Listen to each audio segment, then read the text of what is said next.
Hello, my name is Harrison Midkiff, and I'm a channel sales engineer with Securonix. Today, I wanted to go over adversary behavior analytics and how Securonix integrates with Opora in order to bring this intelligence into the Securonix solution. Now, threat intelligence feeds, what are these? You're probably familiar with SANS, anomaly, hail ataxy, and so forth, and these are great intelligence feeds of bringing IOCs into the environment. But these are all post-mortem after an attack has happened. Opora is adversary behavior analytics. These are the things that are happening before the attack starts, registering domains, DNS redirects, command and control servers being set up, and so forth. Why is adversary behavior analytics important? It's important because what we want is we want preemptive visibility of attacks before they start inside the environment. We know today that only 30% visibility is out there of the known infrastructure of attacks that are currently happening. And in addition to that, it can take as long as 30 days before incidents of compromise are being added into current threat feeds. This equates to high losses, costs, and even less control that you have inside the environment. Now, how does adversary behavior analytics differ from other threat intelligence feeds? It's all about behaviors. This is the analytics on what the threat actors are doing in order to bring it into the solution. It's about the pre-attack versus post-attack in order to protect the network. And most importantly, it's that actionable information you need in order to ensure your network is being protected. Now, enough of that. Let's go ahead and look at a demo of adversary behavior analytics and how Securonix is using Opora to integrate this into your environment. Here inside the Opora portal, I can see all the attacks that are being launched. If I look across the bottom, I can see my attacks are all being listed as undefined, low, medium, and high.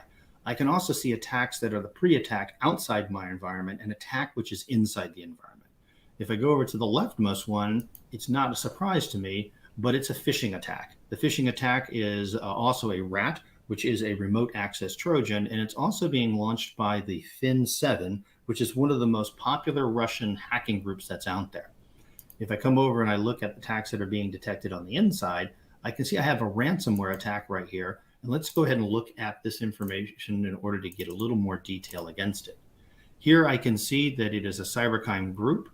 It is a targeted type of an attack, ransomware, and it's by the TA505, which typically does encryption of networks with ransom in order to be able to get their profit.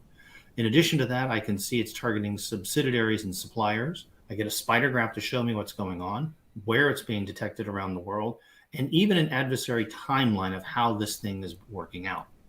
If we move over into the Securonix solution, the way this feed is being pulled in is it's being pulled in through a lookup table. I have 3 lookup tables that are being pulled in, Opora, Opora Old, and Opora New, in order to be able to see the domains and IP addresses that are being used. This table is being updated continuously, so I don't have to worry about it. We further take that and we pull that into policies that we're using inside of the solution in order to understand what is happening against this. If I look at the block connections of IP for malicious domains, I can see that this is a policy that's being run. It's looking at blue coat proxy type information. And if I drill into this to take a close look at it to see exactly what it's looking for, I can see that it's comparing all the IP addresses and domains against the Opora lookup table. Exactly the way I want my solution to work. The Security Command Center shows me all of my different dashboards for violations and threats, even the kill chain. And I can see right over here under my top violations, there's my block connection from IP address for malicious domains. And if I take a look at it, now what I can see is I can see all the IP addresses that are being affected. I can go ahead and click on Take Action. I can mark this as and add it to a whitelist. I can even create an incident against this if I want to. If I want to launch a further investigation of it, all I have to do is click on it. And right here, you can see the lookup table and Opora is being listed right there. Additionally, what we can do is we can take these policies and we can also add them into threat models. Threat models are more advanced, actually looking at behaviors and understanding how things are happening. Here, if I look at this particular threat model for the TA505 malware detection, which we already saw, I can see the initial stages of the attack and how this attack is starting to play out.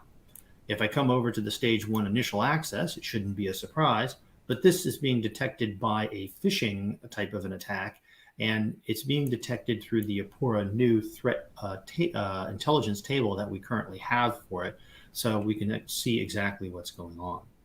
Lastly, what's nice to have is we can always have intelligence dashboards so we can see what's going on. So I can look at domains, I can look at relationships and things like that, as far as how this attack is going. I hope you found this demo interesting and informative of Securonix's ability to be able to bring in adversary behavior analytics with Opora. If you have any questions, please reach out to your Securonix sales engineer. Thank you.